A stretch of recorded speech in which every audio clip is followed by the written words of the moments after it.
All right. Hi, good afternoon, everybody. My name is Alain Xalabarde, and I'm originally from Spain, from Bilbao, but I moved around a lot. I was raised in South Africa and kind of lived in New York, London. Now I'm based in Austria, and I work as a game designer, but I have a big background in film.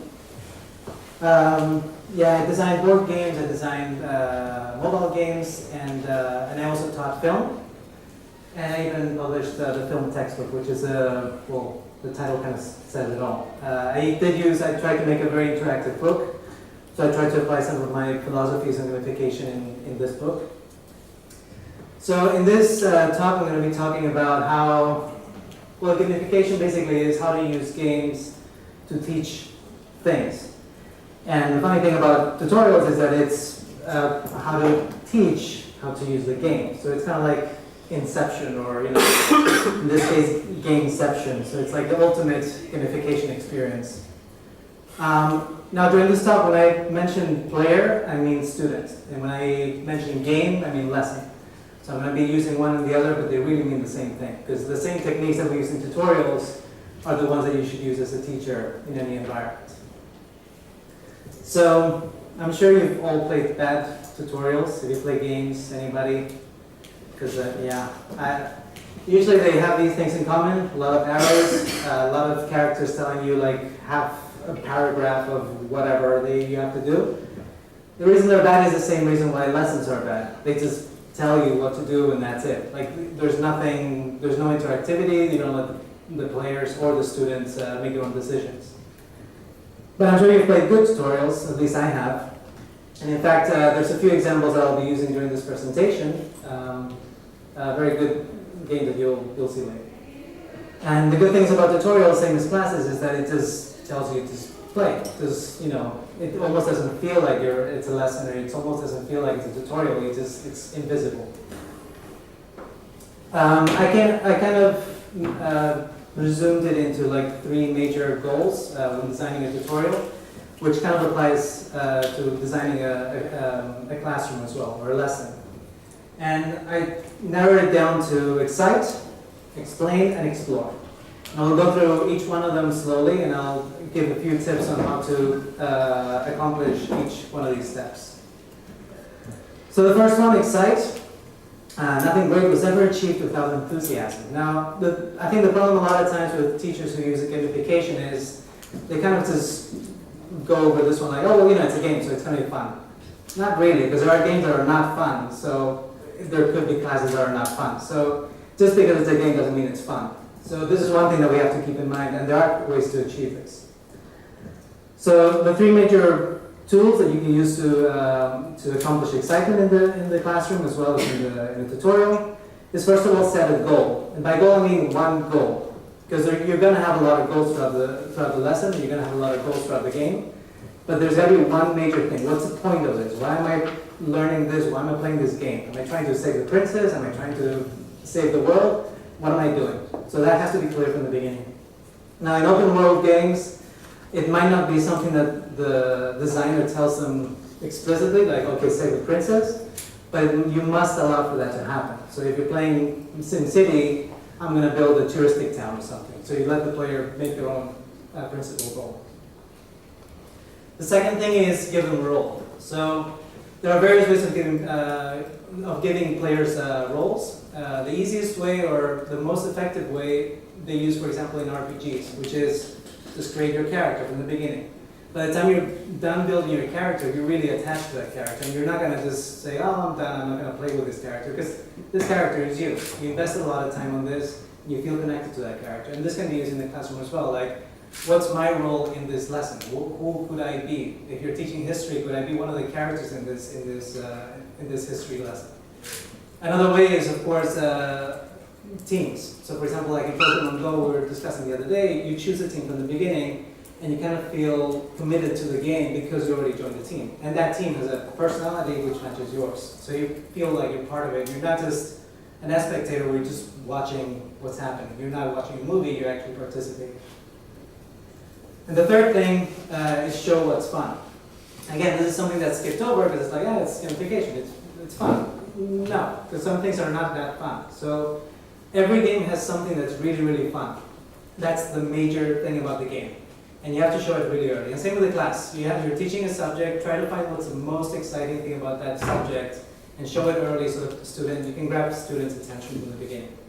Now, as an example, I will use Fallout 3. Anybody play Fallout 3? I know that game. Yeah?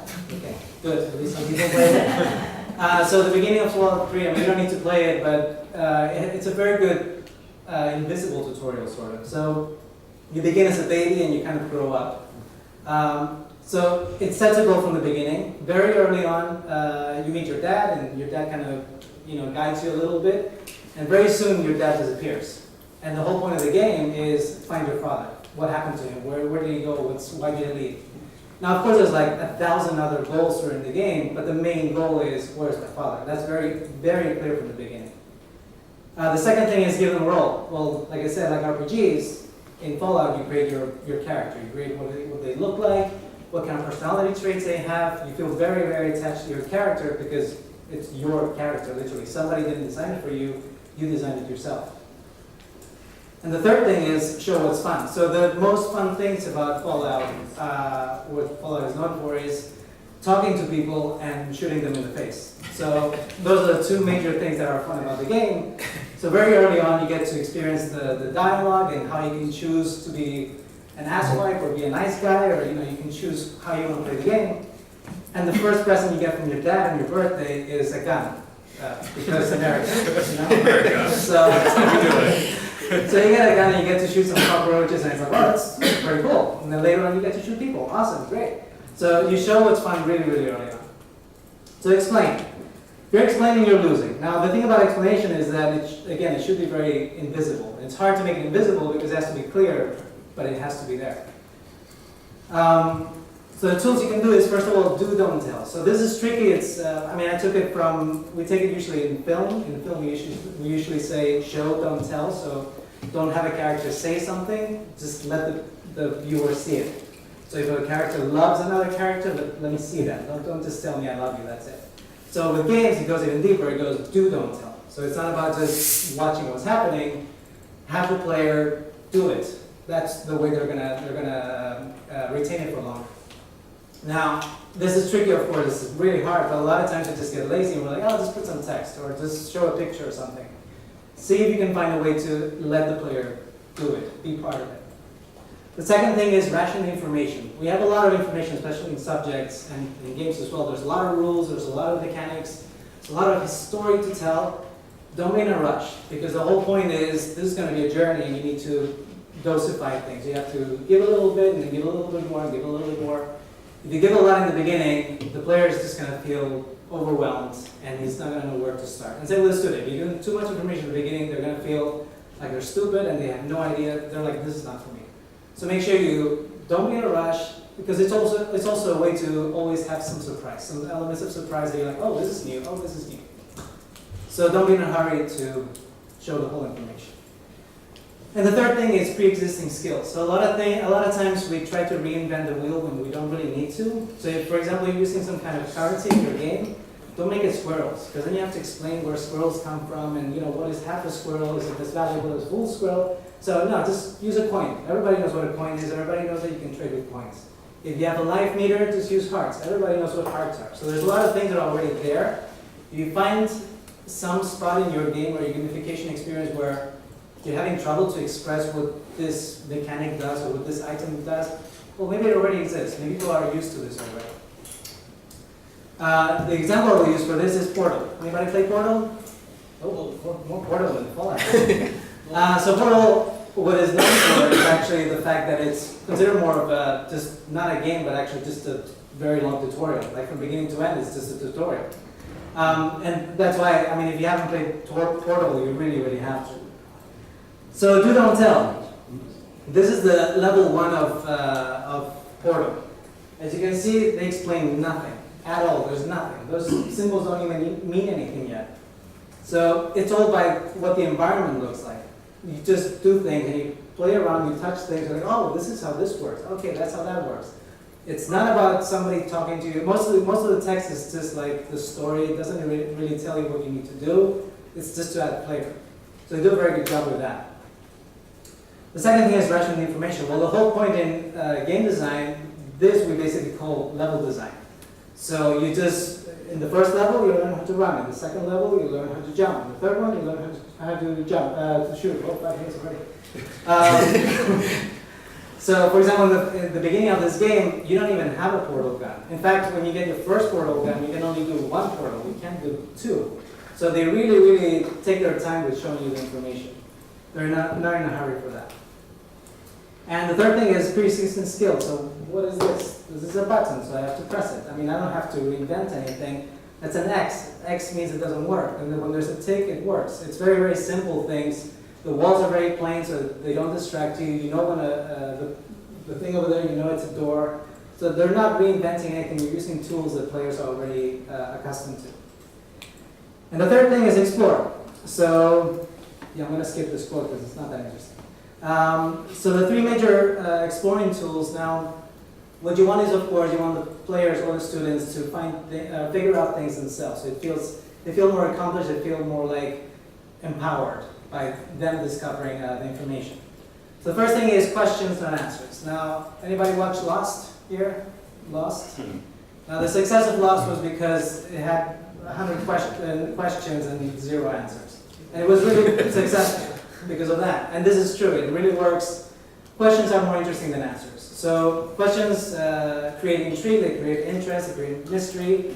And also when you figure out the answer, it feels more rewarding than just, here's the answer. 2 plus 2 is 4, that's it. Whereas 2 plus 2 is what? And the student feels clever because they're saying, it's 4. So make sure that you use more questions than answers. The second thing is mini goals and rewards. So I mentioned before, you need a very big, long goal. But of course, you need little goals in between to keep the player playing, as same with the student. Because otherwise, it's going to feel like, oh, that's really far away. Like, for example, in Fallout, I'm never going to see my dad. It's going to take forever. So you need little rewards, little mini goals that you feel like you're making some progress, that you're climbing the stairs to the top. And the third thing is hidden path. So a lot of times when we build an open world game, we think, oh, it's an open world. No, not really. I mean, you were talking about this the other day. You must have a clear path. You must have a clear intention, even if you camouflage it with a lot of distractions and decorations that make it feel like it's an open world. The example for this, I will use Minecraft. Now, can anybody tell me something interesting about the tutorial in Minecraft?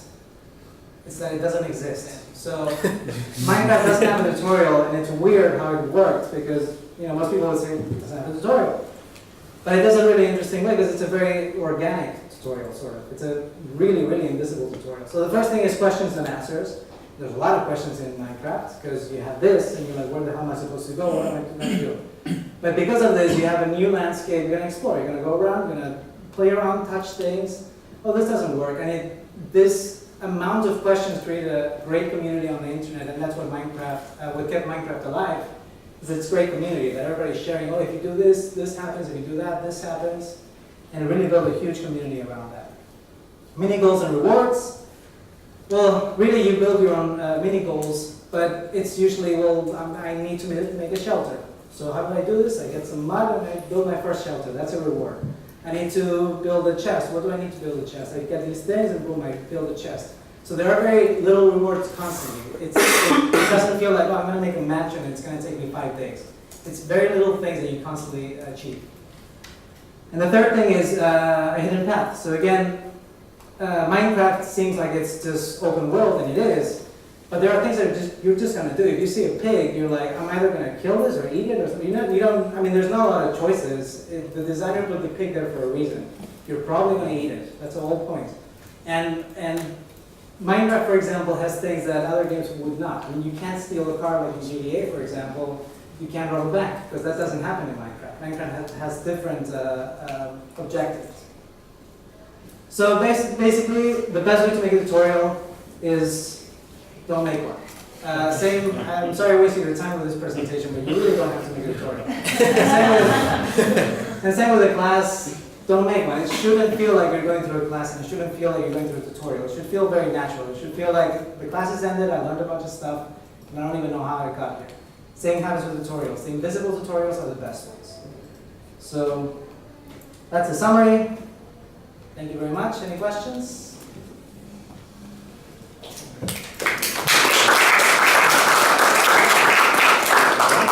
Seriously, does anybody use the tutorial? Sorry? Yeah, exactly. Especially this day and age. Yeah, I mean, in the game industry, it's kind of forced because some players like to just explore and get into it, and some players need a tutorial, but yeah. Yeah, I have a quick question. So, do you have any examples of anybody actually using either Fallout 3 or Portal in their lessons? In their lessons, Like incorporating no, it? not really. Okay. I mean, I get inspiration from them to build my own games and Your also game, my own yeah. classes.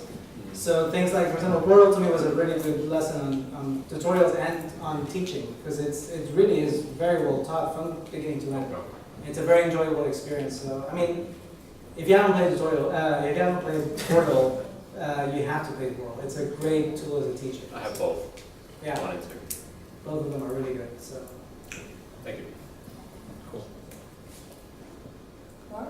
anything else? No. Thank you.